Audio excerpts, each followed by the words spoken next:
talking about the sports you do and don't know, both within and surrounding Baltimore.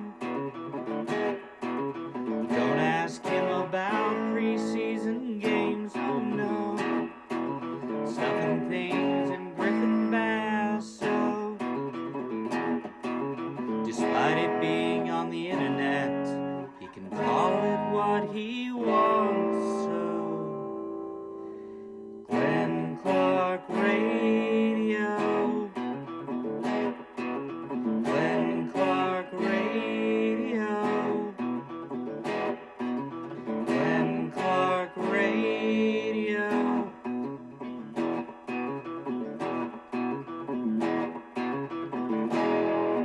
Duke sucks.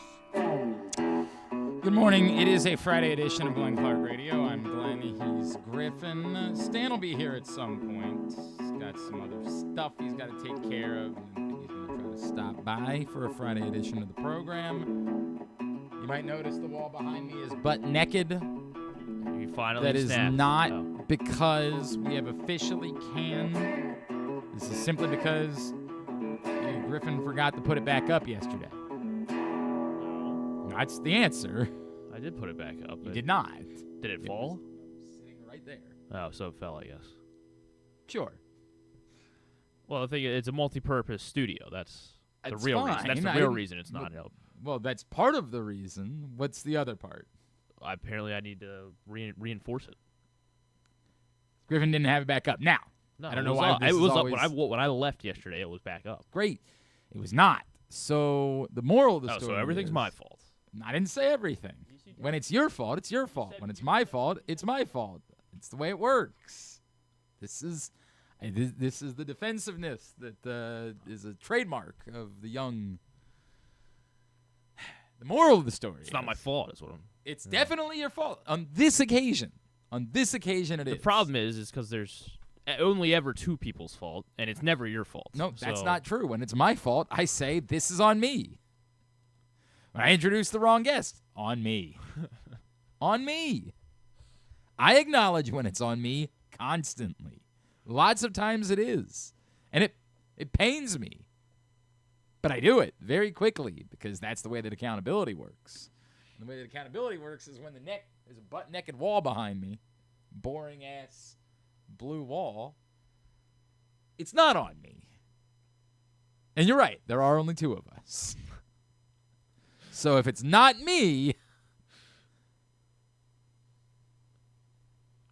I wish Stan were here so we could blame it on him. Yeah, Kind of is Stan's fault, actually. I when got you think bad about it. news. When you think about it. I got bad news. There's only one other place to look. So, the question is, have I canned? No, I have not. Not yet. Orioles get swept this weekend. You will never see that board again. That's not a joke. If they lose 2 out of 3, I'm not committing. If they win tonight and then lose Saturday and Sunday. And Yeah, I mean, like, it ain't and going to be get no great. hit for 7 innings in both games. Yeah, I mean, like, the circumstances. I don't know. I don't know. I'm committing that if they win 2 out of 3 or sweep, that board will be back up here on Monday. If they get swept, you will not see that board on Monday. If they lose 2 out of 3, I feel like Adam Sandler. I don't know. Don't have that answer yet. Hopefully. Your favorite actor, Adam Sandler. Yeah. There was a time I think he was funny. I think. Think? What do you mean think? I think he was. He is. Say that. I'm not sure of that. Anyway, the moral of the story being, we'll see how the weekend goes. The Orioles take on the Rays for 3 games this weekend at home. What's the story on the weather? We could play in this. Right now, I understand. But, like, later, what's the story? I mean, if it's like this. Right, I understand. But what's it supposed to be? I would play. Right now, I agree. I agree you play in this. But I think it's supposed to be like this, right? Is it? That's what I think, right? Did you bother looking at the weather? I did earlier. It said like 30 to 40% chance during the during the window in which the game is scheduled to be played. So solid maybe. Yeah. Solid maybe. Well, actually, let's see. Right now it says cloudy, but it is definitely like misting. Yeah, Is it? It is, yes. All right, if you say so.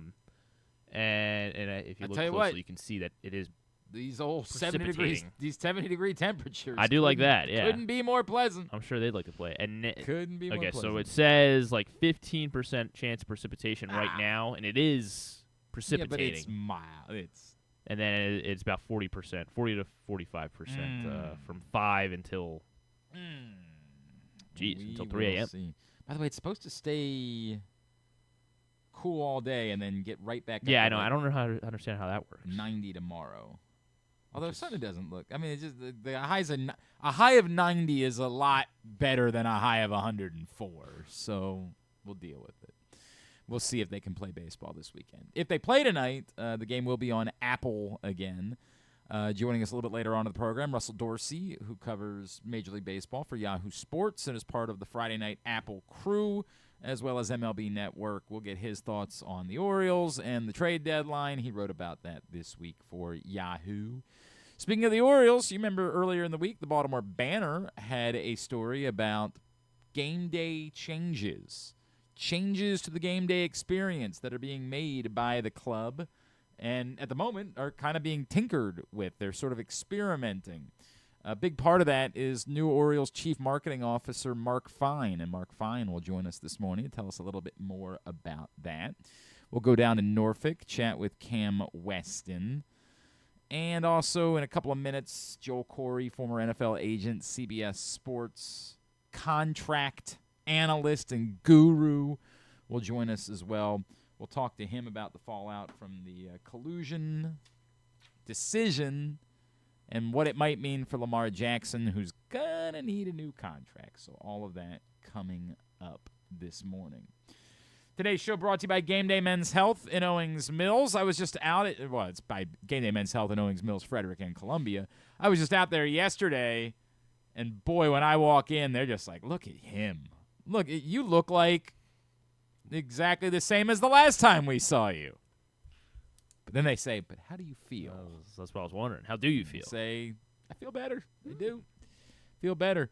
The old TGI score looking good. All my numbers looking good. Still in my 40s. What is a TGI score? Can't change that. Yeah, it's funny, right? Like because it's TGI. Now I got to make sure I have the right number. It's TGI dash something score, and now I can't come up with SR. No. No. Oh, No, okay. that's something about grief. Hang on a second. Hang on. I guess I can't do this forever. Health. Glad you put me on the score. spot. I'm sorry. I Really wanted to. glad you put me on the spot here. Now I'm gonna have to text Doc. Oh, sorry. Well, Thanks a lot. but it's good that your Thanks a score lot. is. No, these are all of my scores were good. Like Okay. those were all good things, and I appreciate that. The moral of the story is, this is about how you feel.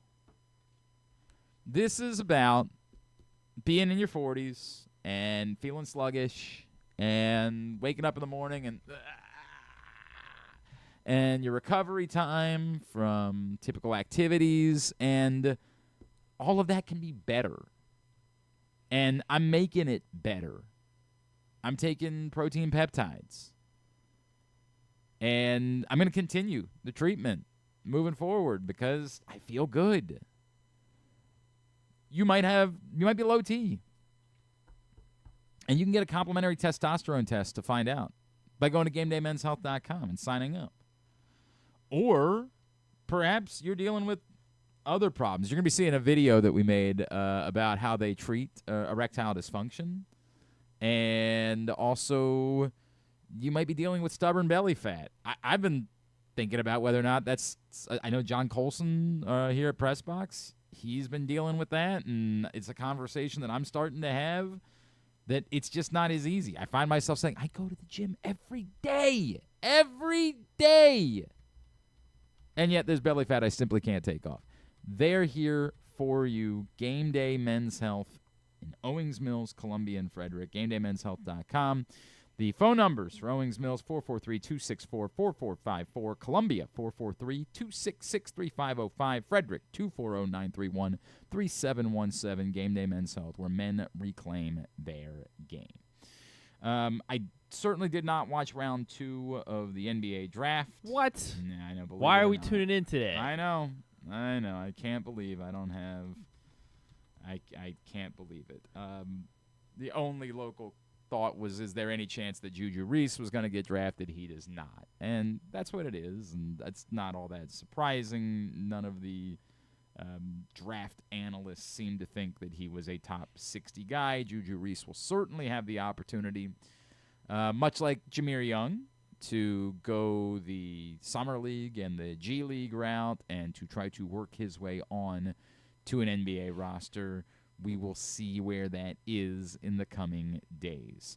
The Orioles, of course, were off yesterday. Griffin and I actually spent a little bit of time watching the Norfolk Tides. Cade Povich making a Strong broadcast, though. I did enjoy the broadcast. Everything about it. I loved it. Loved it.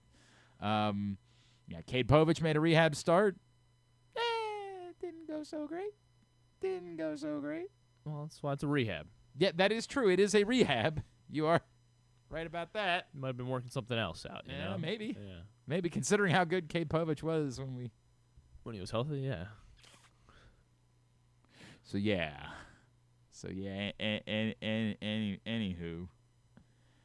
Anywho. Not worried. Good for you. I think he can get back to his, 5.59 ERA. I form. believe he's capable of that, yes. I think you're right. I do believe he is capable of getting back to that place. So, it's what it is. And the only look, man, you can't get me to care about the Club World Cup. I just don't care about those things. Sorry, it's just not. Who wants you to care about that? Not going to be. It's just what's going on. Oh. Like we're at that point. I said that yesterday. Where I didn't realize we were supposed to. Yeah, this is. I do regret not doing the draft. I really regret not doing the draft so that we would have a reason to care. It might have been John Little Rock who, after I kind of flamed about it, was like, "What are they doing?" And I was like, "Well, they're doing the Club World Cup. That's what they're doing." But yeah, they've done no favors to make it seem like it's a big deal. And whether the answer is they should have played the thing in Europe or somewhere, I don't know. I don't have an answer as to if they can make this thing something that people care about. Being on DAZN does not help. I know there's a match every day on Turner, but the majority of them are DAZN. That sure doesn't help. I don't know that I don't know that there is a market for this. I think there's a market for, is Lionel Messi playing a game in my town tonight? If he is, I'll watch. I'll go. If not, you're hard-pressed to get people to care all that much. If you are a particular fan of one of the clubs involved, and I think Boca Juniors is one that people, then they've showed up and there have been people at those games, but they've been playing in stadiums that are wrong-sized. Unfortunately, there's not really right-sized stadiums for this. Brian Powell was sending me some attendance figures, and it was like 25,000, which is more than you can fit in the typical American soccer stadium. So it kind of requires you to play in a football stadium. But the problem is 25,000 people in a football stadium doesn't look like looks like an empty football stadium. So it's just kind of what it is. Obviously, the story from yesterday is the announcement of a 10-game suspension for Justin Tucker. I don't really have much more to say about it. It's also, at the moment, not really relevant to the Ravens. The Ravens have moved on from Justin Tucker.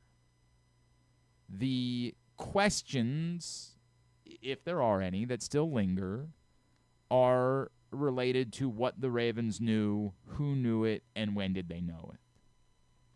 And then what did they do in reaction to what they knew.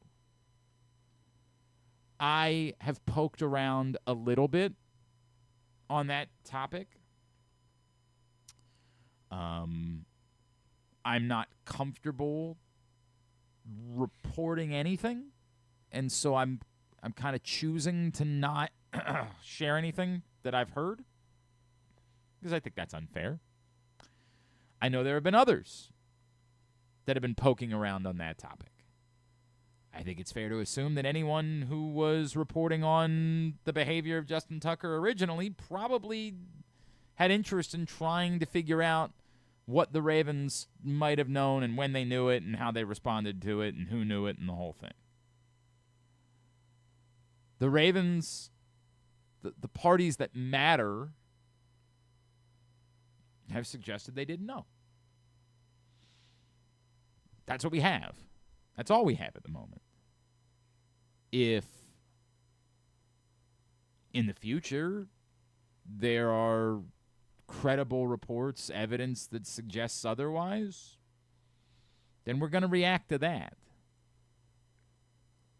And for the Ravens, if that exists, I don't know if it's I don't know that getting out in front of it is helpful in this situation, because I think the reaction is going to kind of be whatever it is no matter what.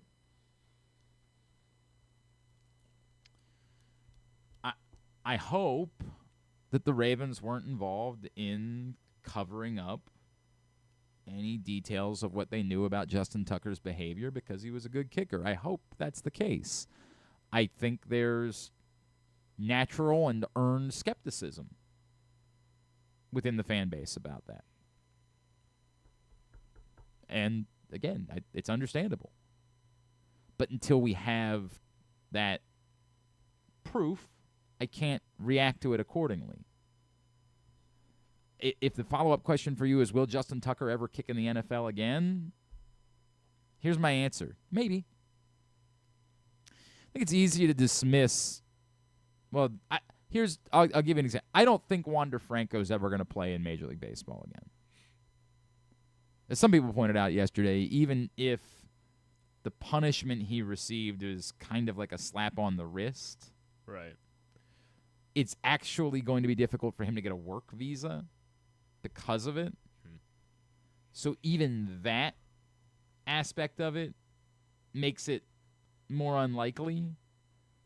And employing someone who was found guilty of sex with a minor, that's a really, really, really difficult thing to do. I know that people that have done, or at least allegedly done, some bad things have found their way back to professional sports over the years. But found guilty of sexual abuse of a minor, that's a tough one. As it should be, to be very clear. I would be really surprised. I'm never shocked, but I would be really surprised if Wander Franco, even at a very young age, just 24, has the opportunity. Now, time changes lots of things, and perhaps he plays somewhere else for 5 or 6 years, and I don't know. I don't know what the path is, but I'd be surprised. That said, the Justin Tucker thing, I don't think is that. Which doesn't mean it's not awful. It doesn't mean it wasn't what his behavior that he's been suspended for wasn't wildly unacceptable and predatory. But it's not sexual abuse of a minor. It's one of those. Mm-hmm. I'm not trying to say, hey, that's better, or you know what I mean. It's just there are certain things that it feels like we say, no way, and other things that we say, not right now.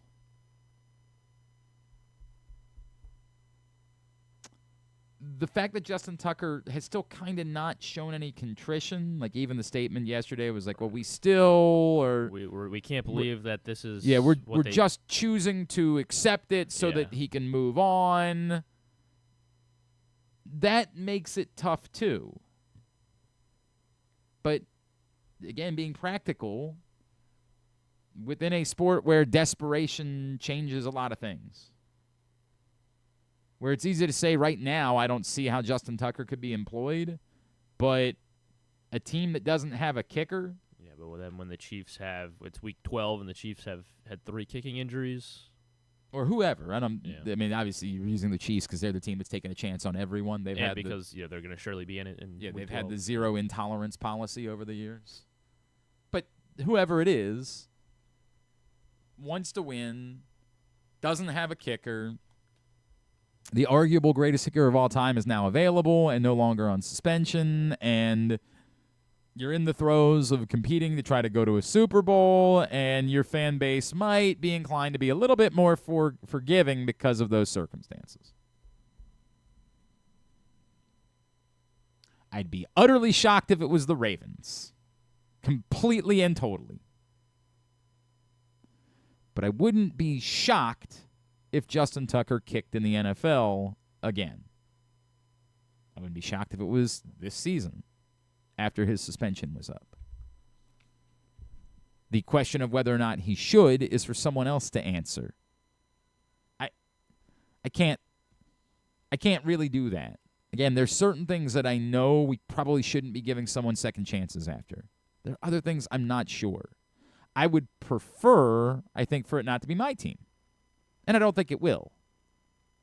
But should is a more complicated word than that. And that'll be for whatever team and their fan base and the media in that fan base. That'll be for them to hash out at the point at which it occurs. But, it's kind of not relevant to the Ravens that Justin Tucker got suspended. He's not a Raven anymore. What will be relevant is, do we at some point find out that the Ravens knew more than they've let on? And if that's the case, then we'll react to that accordingly. At the moment, we don't have that. All right, let's stay on the football topic, but obviously something a little bit more, to me, more relevant, frankly, here in Baltimore, because in the fallout of what we learned from the findings of the NFLPA grievance against the NFL for collusion and the decision that, there wasn't actually, there was an attempt to collude, but there wasn't actual collusion, we find out a lot of interesting information this week, and a lot of it related to Lamar Jackson. Our next guest, someone we regularly bring on to discuss contract-related topics.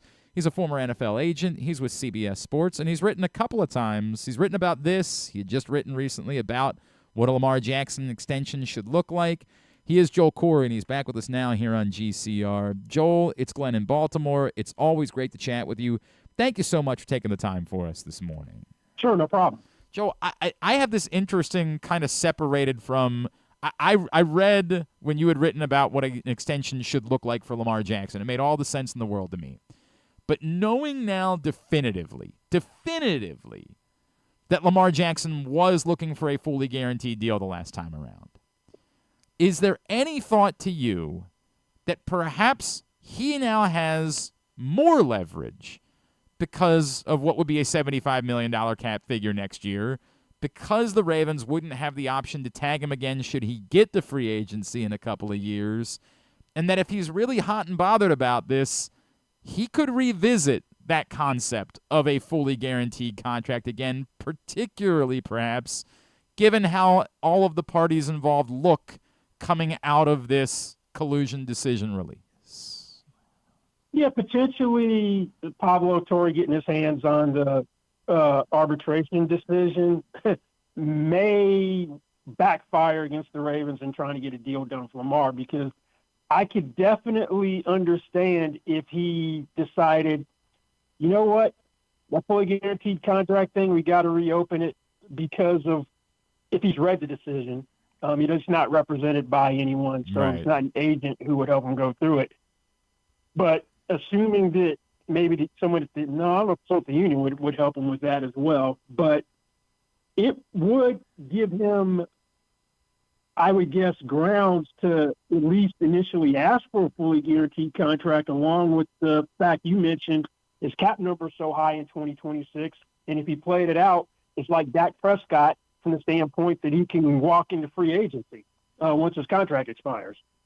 I mean, if he cares, right? And that's the thing. He cared the last time, but that might just be because Deshaun Watson had gotten a fully guaranteed contract. It might very well be that, after a few have gone by that weren't fully guaranteed, he doesn't care as much. But it is fascinating to me that, he clearly did.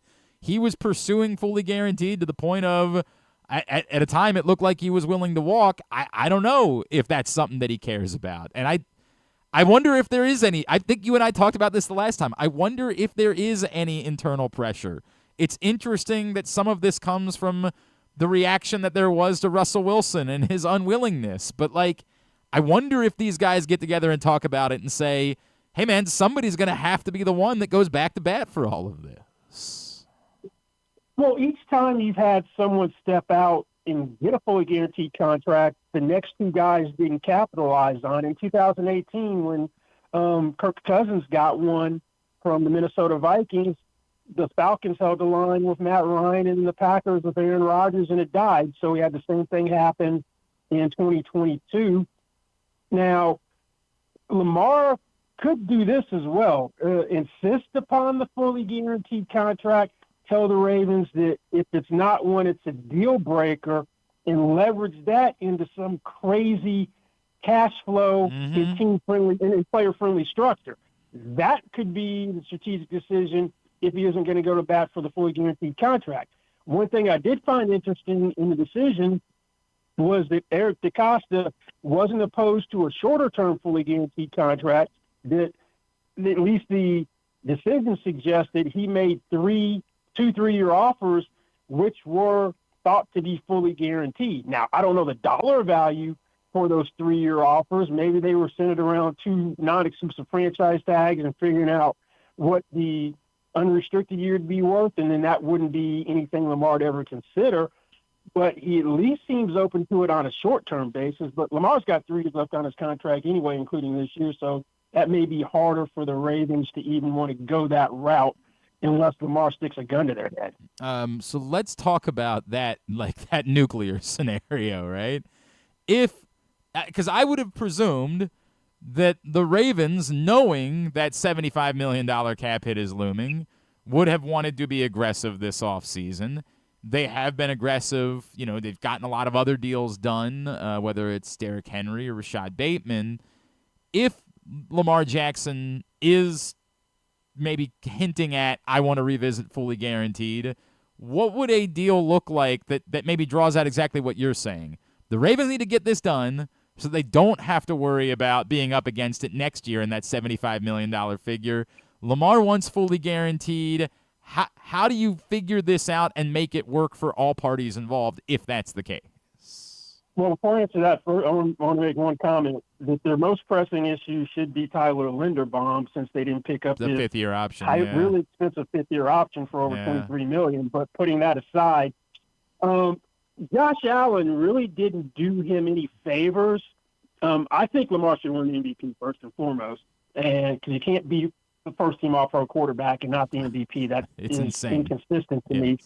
But he looked at cash flow over the first 4 years of his contract, not trying to maximize average and not trying to maximize, to me, everything he should have, given that he is the quote-unquote league MVP. It came in at $55 million per year, I believe, which is not the highest paid quarterback in the league. He should have had his cake and eat it too. Since they ripped up his deal, and he's now under contract for 6 years for $330 million. So you got Lamar for 3 years right now. So I'd want to tack on 3 years if I'm Lamar, and I might say something like, okay, if we're going to rip this whole thing up, I still want to be the highest paid player.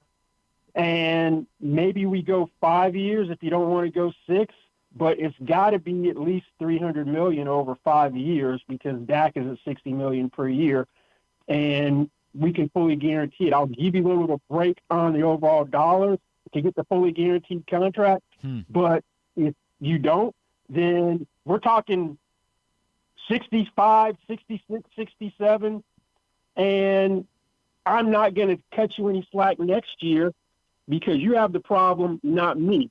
Granted, the market has changed, and he's now 10th in average per year. But the Ravens need to get something done more than Lamar needs to get something done. Right. So I would also tell them, if I'm Lamar, well, the cap right now is 279.2. If we don't get something done this year, anything we're talking about right now is obsolete, and we're going to have to adjust everything for how much the cap has gone up at a minimum. boy, it starts to sound like the Ravens are in a real problem here. We're chatting with Joel Corry from CBS. I guess the flip side question I should that ask. all depends on if Lamar wants to use the hammer. Right. Sometimes players don't necessarily use the hammer that they have. Right. I want to prioritize doing what's best for the team to try to win a Super Bowl. Yeah, I remember Derek Carr one time Derek Carr was highest paid player in the league with the Raiders. He said he left money on the table because he wanted to make sure that they re-signed some of his other teammates like Khalil Mack, who got traded to the Bears a couple of years later. So it all depends on if Lamar is going to take the Josh Allen approach, where I want to win a Super Bowl, leave room for everybody else, even though it's not a player's job to manage the cap. But if he wants to do that, that's his prerogative. Or he decides, I know what I'm worth. I know what my leverage is. I'm going to get mine. If you guys had a choice when you could use a franchise tag, you took a calculated risk that nobody was going to have any interest, which I still find hard to believe. You gave me the non-exclusive version, which is about $13 million cheaper than the exclusive version, which also gave the Ravens in the short term a little more leverage. Mm-hmm. So I don't know if he still remembers that as well. It's like that still thinks about that and says, "Here, you're going to pay the price for that this time around," which is. I definitely know an agent would be thinking. Yeah, about right. that. 100%. Yeah. So, Joe, but there's nothing that no one should complain about the contract he signed because he became the highest paid player in the league, and look how it's structured, where he has the hammer if he wants to use it. Joe, no one should complain about anything Lamar did in terms of setting himself up in the future for his other negotiations. My assumption is that the Ravens have that Lamar has all the leverage because of that cap figure. Is there any world where the cap figure is great? Well, yeah, sure. That's a fair point too, right? He's Lamar Jackson. But is there a world where the Ravens see how the cap has risen and they say, no, we think we could withstand a $75 million cap figure, or at least can feign that in negotiations? Is it as much of a hammer and as much of a trump card as we think it is? Or are there creative ways to move money around where they say, look, we're not as terrified of that as perhaps you think we are? Well, yeah, they could always go, what you're asking for is something that we can't do. And in 2026, when the cap number is $74.5 million, the contract, when he signed it, had 2 dummy voiding years in 2028 and 2029. They could always exercise their right to convert next year's $51.25 million base salary as much as they can into signing bonus and kick the can down the road. It would just mean that 2027's cap number would go up, and then there's a whole lot more pressure on them. They're in the same position Dallas was last year with Dak Prescott, because then you'd have a bunch of dead money in 2028, not to the extent Dallas, and he's looking at being an unrestricted free agent. Now, if you really want to get a fully guaranteed contract, you play it out. That's what Cousins had to do. Let's say Lamar Jackson is the same guy he is on the field at the end of the 2027 season. You don't think somebody's going to give him a fully guaranteed contract if he hit the open market in 2028? I don't think it's going to get to that point, but I would be shocked if he didn't get one if it played out in that scenario. Is it worth the fight? Right? This is the part that I keep coming back to. It clearly, based on what we've learned, seems like it has been worth the fight to NFL owners to not give out fully guaranteed contracts to quarterbacks. Is it worth the fight for the Ravens, or at some point can they go back? Can Steve Bisciotti walk back into the room and say, guys, I kind of don't have a choice here. That's the part of this that I'm really struggling with, is it seems like it's just about saving face in front of a group of owners, whereas to the point there've already been 2 of them that have gone the other way. Why is it still worth the fight? And is it the end of the world if you just have to say, look, we got to fully guarantee this deal, and it's for Lamar Jackson, who's a generational talent and a future Hall of Famer? Yeah, they could always explain it as it was a unique circumstance and the fact of how great the player is. But we saw, if people have read the decision, the new Broncos ownership led by Greg Penner seemed to be very cognizant of not stepping on the old boys club since he was the new kid on the block with the Russell Wilson fully guaranteed contract. Because there were emails where he was basically, I haven't done anything which anybody else is going to be upset about, meaning Deshaun Watson's fully guaranteed contract. Also, Bisciotti is the one who was very vocal about and critical about Deshaun Watson's fully guaranteed contract, so the whole saving face thing may be important to him since he stepped out there and is one of the guys that was like, oh, no, we can't do stuff like this. This is a fascinating thing. Man, this is so interesting. There's no statistic that I can, or there's no hot take. It's just fascinating to me how much they're willing to dig their heels in and say, we've got to do this, and then how much a player is willing to fight about it on the flip side. And like the J.C. Treader of it all, to me, was maybe one of the most fascinating things that, like, the NFLPA didn't want this to come out because J.C. Treader didn't want to be seen criticizing Russell Wilson. And like, I get it, but it does make everybody criticizes Russell Wilson, so what's the big deal about that? Everybody makes fun of that guy for one reason or another. You're not wrong. If I'm a player agent, which I'm not anymore, I'm pissed at the union because this should have been released as soon as the decision was reduced to writing and given to agents. Agents, particularly ones who may have been directly affected by what went on with the three quarterbacks, could have explored or evaluated what the potential remedies and rights could be. So if I'm a player agent, and if I'm a powerful one, I might be starting to see if I can convince my clients to do something about changing union leadership because I wouldn't have a whole lot of confidence in it. I completely understand that, given how this is played out. You, of course, can follow Joel at Corry Joel on Twitter, and, of course, CBSSports.com to see his stuff. Joel, what else can I plug for you, man? Next week, I'm going to be addressing Tyler Smith's situation on CBSSports.com because he's one of the rare interior offensive linemen who did get a franchise tag, which is the same amount that the Ravens didn't want with the fifth-year option with Tyler Linderbaum. They traded Joe Thuney to the Bears, so he's got a whole lot of leverage in this situation. They got to get a deal done by July 15th because that's the deadline for franchise players to sign a long-term deal, so that's what's coming up next. Joel Corry, always appreciate you taking the time for us. Thanks so much for doing this morning. Let's talk again real soon, all right? Sounds good. Thanks for having me. It's Joel Corry, a CBS Sports former NFL agent, and I'm not, again, it sounds like I'm ringing the alarm. This feels like it's going to be a very dominant story for the next 12 months here in Baltimore until proven otherwise, until you walk in tomorrow and Lamar Jackson didn't care about a fully guaranteed contract and was happy to just do something that made sense and whatever. Kept him a Raven, yeah. But to Joel Corry's point, this is the thing I keep coming back to. He wanted a fully guaranteed deal.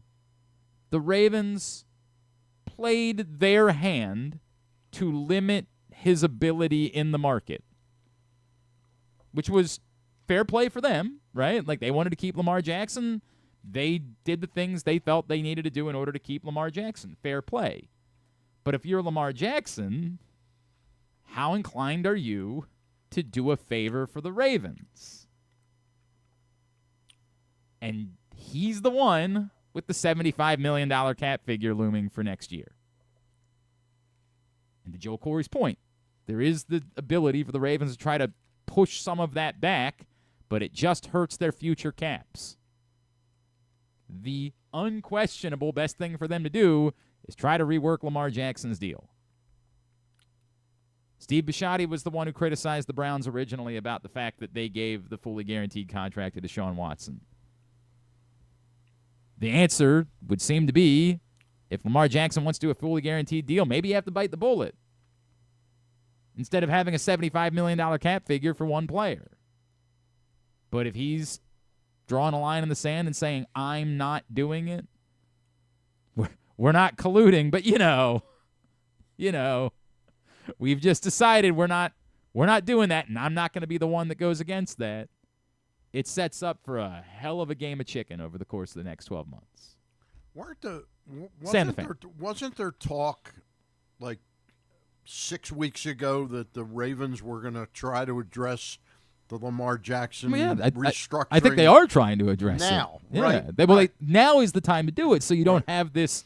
Every day that goes by, Lamar Jackson's a day closer to having a $75 million cap figure, which is untenable. Right. You can't. So, yes, every day you would think they'd want to do it, but if the problem is Lamar Jackson saying, guys, I told you last time I wanted a fully guaranteed deal, and you didn't allow me to go to the market the way that I wanted to, so I have no desire to do you any favors. Then what do you do? Yeah. At what point is it not worth the fight anymore?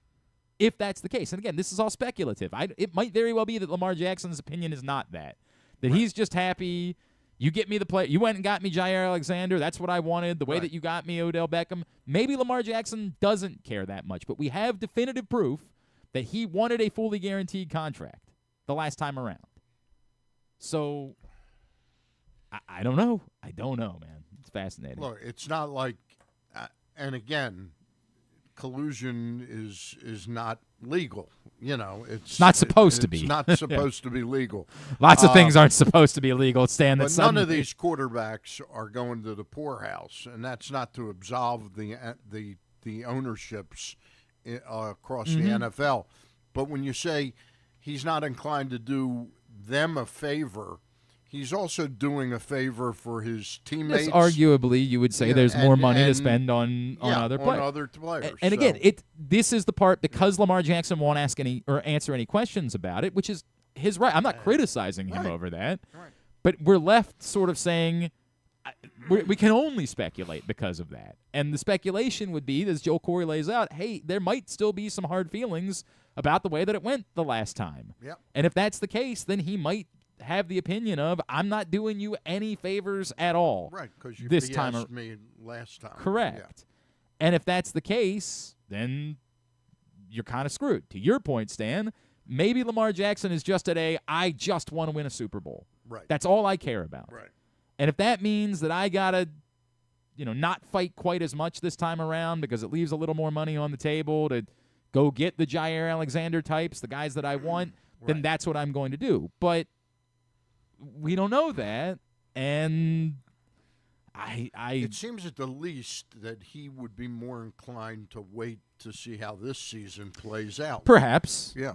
Perhaps that's the case. But again, But then that complicates. That's problematic, and it's problematic for the Ravens, right? Like, it's problematic for them to get to the end of this year without having a deal done with Lamar Jackson.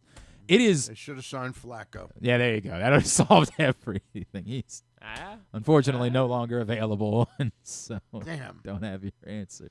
Well, remember, when they were going to trade Lamar Jackson, their answer was going to be Will Levis. So, or Jimmy Garoppolo.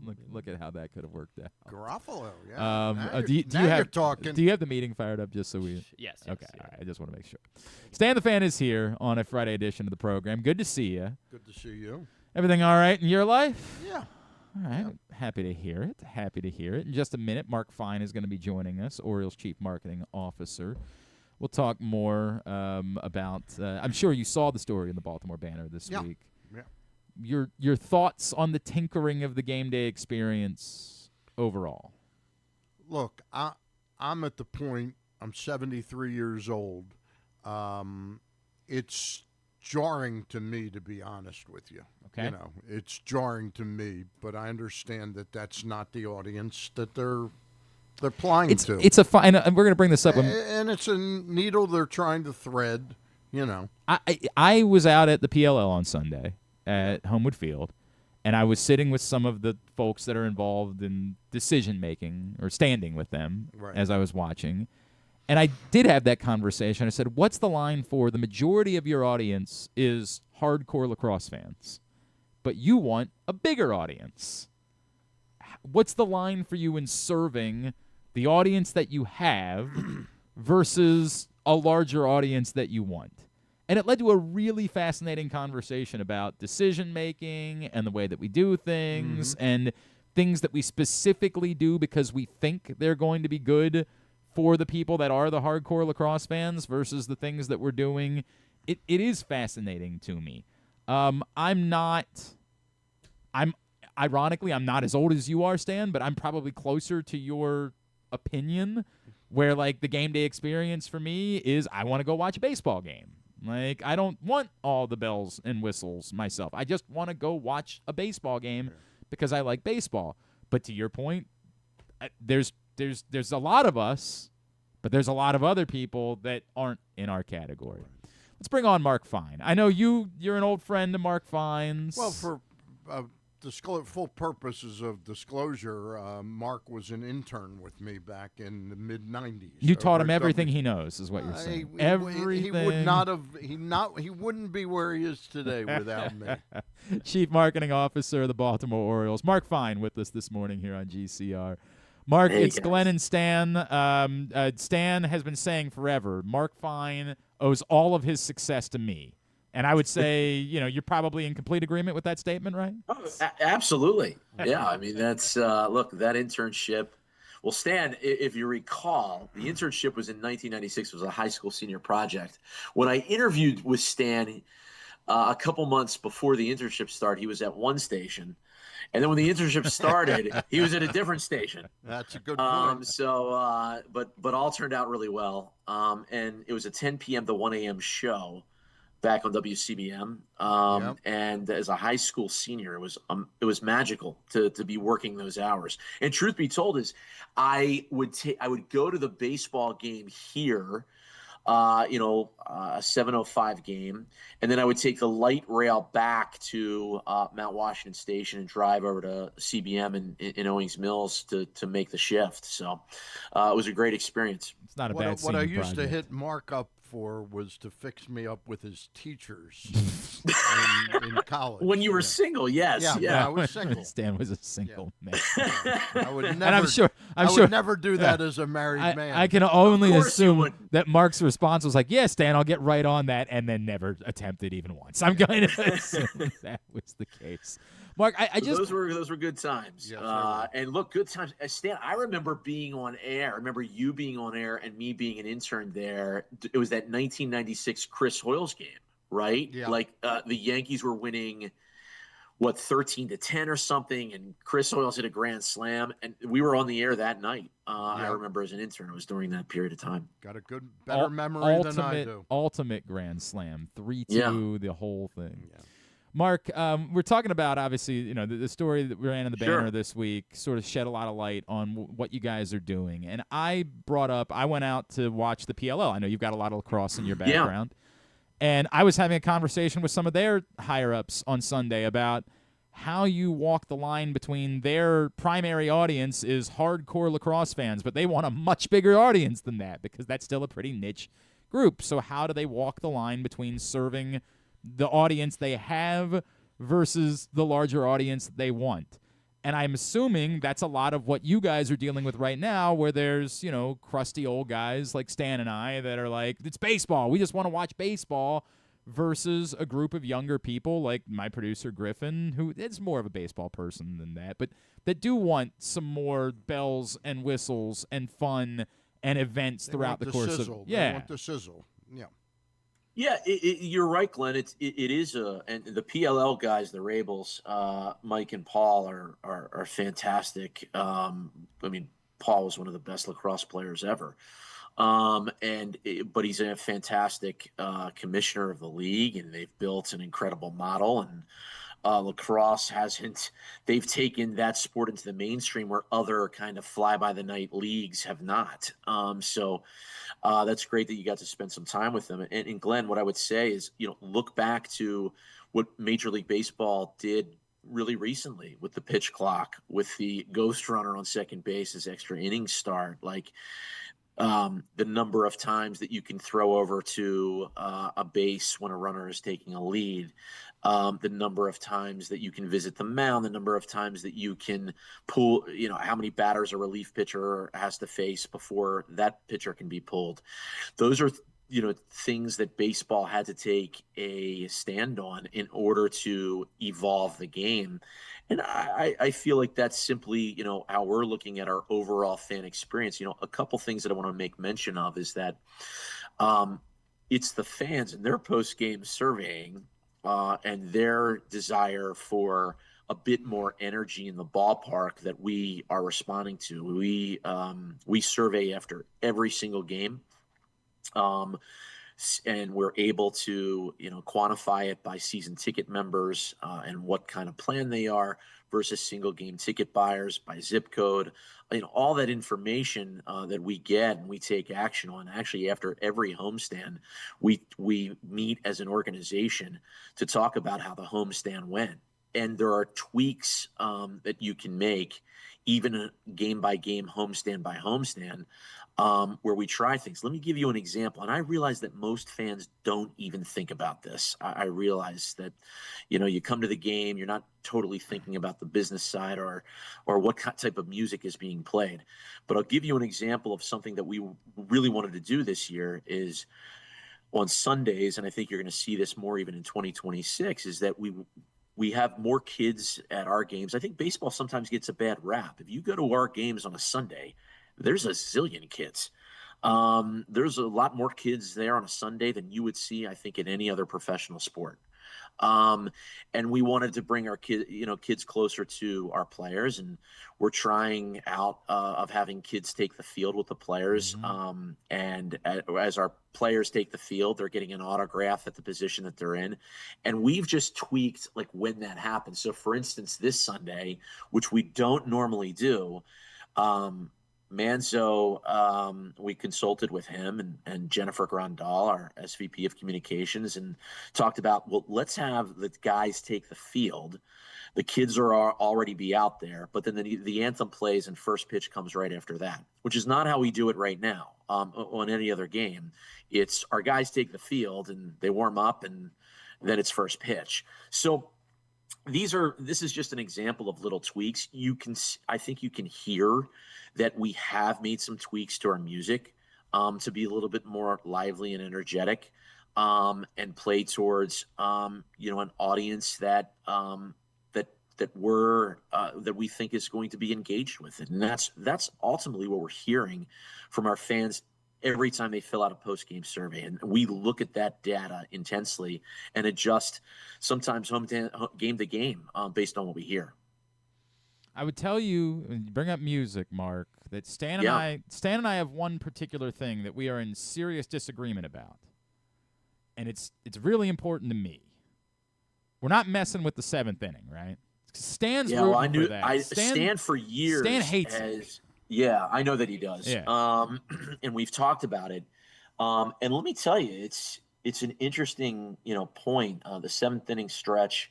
Thank God I'm a country boy has been around obviously for decades. Look, I got married and the bird was at my wedding, and the bird came out and did the horo with me to thank God I'm a country boy. That's awesome. So, That's awesome. that is it's a long-standing tradition. It did go away for a little bit, as I'm sure I informed Griffin of this the other, and his face like dropped. Like, what? How I got it removed? Yeah, there was a time where there was no thank God I'm a country boy.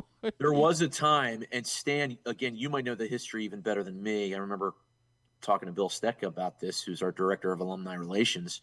I think it went away in the early 90s at the onset of Camden Yards. Maybe it was even right around that time is where I think it went away for a tiny bit of time, and then it was brought back.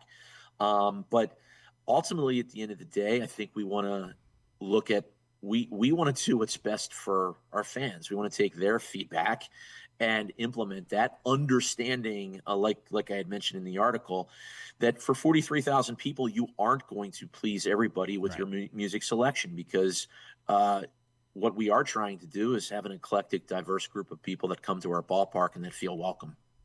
I take full credit for getting. Thank God I'm a country boy. Removed for about 2 or 3 games. I sat next to Edward Bennett Williams in 1986 when the Orioles were making a real surge.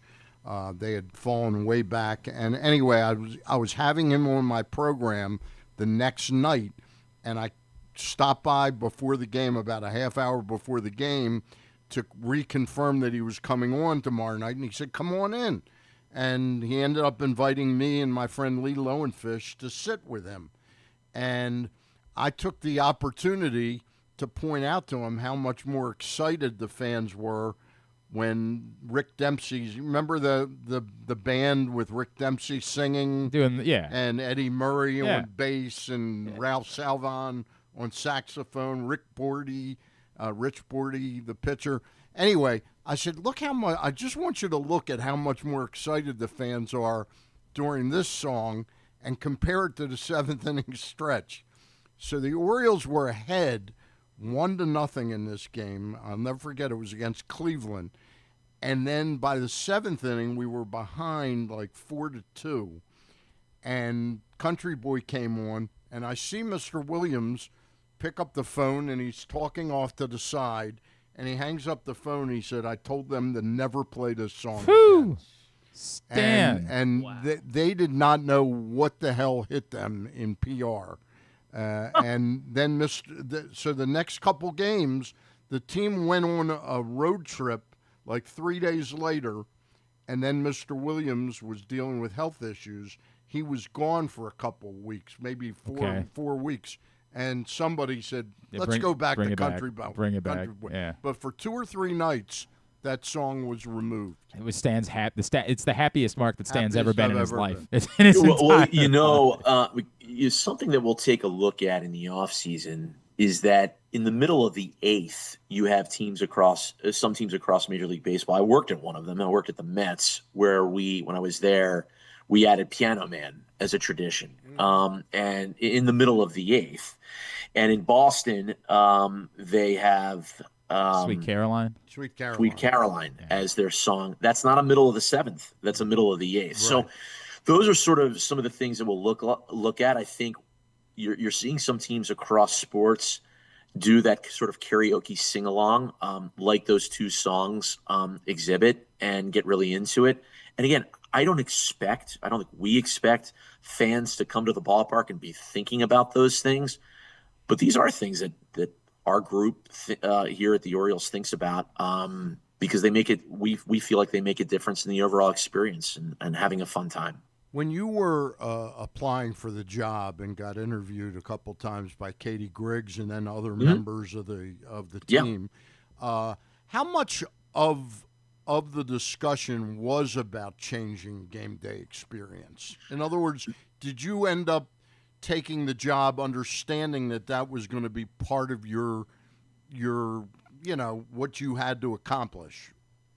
Yeah, it definitely was part of the conversation because of where our post-game surveys, Stan, are templated across Major League Baseball. And the reason that it's done, you go to a Red Sox game, you go to a Rays game, you're going to get pretty much the same survey, is so we can compare and contrast in terms of where we stand in terms of the league. And there was room for improvement here. I will say, in terms of fan experience and the consulting group that did secret shopper work, we did finish number 1 in Major League Baseball in friendliness of our staff. And that's something that we're really proud of. And I think that both of you and our fans, when they think of the game day employees that sometimes really serve as the face, who they see when they're at the ballpark, those are lovely people. We're really proud in terms of achieving those scores. So that's an incredible positive. One of the other positives that came from that surveying is the cleanliness of the ballpark. Was something that we scored really well in. Something that there was room for improvement on was the overall energy. And I think, pay attention, even not to compare and contrast too much, but if you listen to our games in New York from this past weekend, you'll hear, and this is Yankee Stadium, this is one of the most iconic teams that there is in sports.